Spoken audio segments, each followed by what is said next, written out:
আসসালামু আলাইকুম ভিউয়ার্স, আজ আপনাদের সঙ্গে আমি একটা চাটনি শেয়ার করব।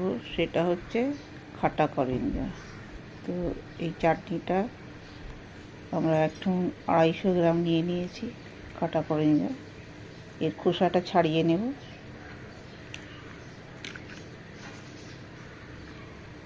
তারপরে আপনাদের ঘরে দেখাচ্ছি কিভাবে করব। আসসালামু আলাইকুম viewers, welcome to my channel Rousanara's kitchen. আজকে আপনাদের সাথে শেয়ার করব রোজেলা ফুলের চাটনি। এটা হচ্ছে রোজেলা ফুল। এই রোজেলা ফুলকে আমরা এইভাবে ছাড়িয়ে নিয়েছি, ভিতরের শাঁসটা ফেলে দেবো আর এই অংশটা ফেলে দেবো। তো এইটা আমরা এবার রান্না শুরু করছি। সামান্য একটু সর্ষের তেল দেব আর আমরা একটু 5 ফোড়ন দেবো। তো আমার এই ফুলটা আছে 250 গ্রাম।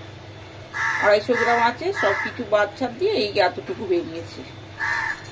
তো 250 গ্রাম ফুলের আমি মশলাগুলো দেখাচ্ছি আপনাদের।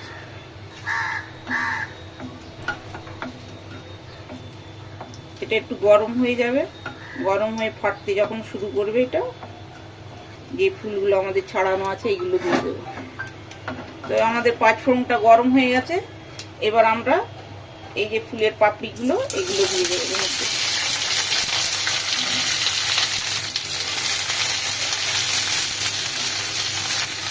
1 চিমটে লবণ দেবো এতে।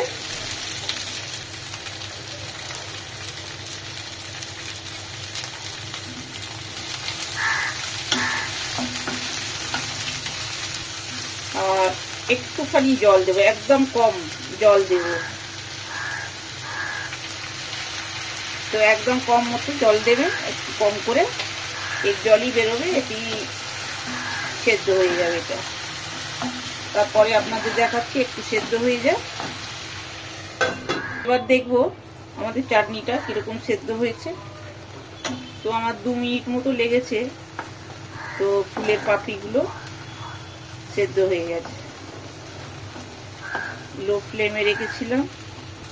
এবার এতে আমরা চিনি দেব, টেস্টি অনুযায়ী চিনি দেব আর একটু চিলি ফ্লেক্স দেব, প্রায় 1/2 চামচ মতো চিলি ফ্লেক্স দিলাম।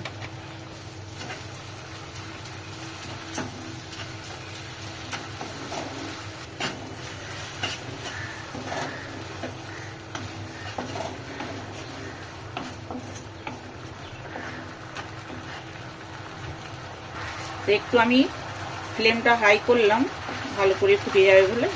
চিনিটা দিয়েছি, মেল্ট হয়ে ভালো করে ফুটে যাবে। আমার চিনি মেল্ট হয়ে দেখছেন কিরকম একটু জল বেরিয়েছে। এটা ভালো করে আর একটু শুকিয়ে যাবে। তো অলমোস্ট আমার চাটনিটা হয়ে গেল। খুব চটজলদি এই চাটনিটা হয়ে যায় আর বেশ ভীষণ টক মিষ্টি টেস্টি হয়। আপনারা করে দেখবেন, একবার খেয়ে ভালো লাগবে। যদি লাগে ভালো তাহলে বন্ধু বান্ধবের সঙ্গে শেয়ার করবেন। এবার আমার চাটনি কমপ্লিট হয়ে গেল।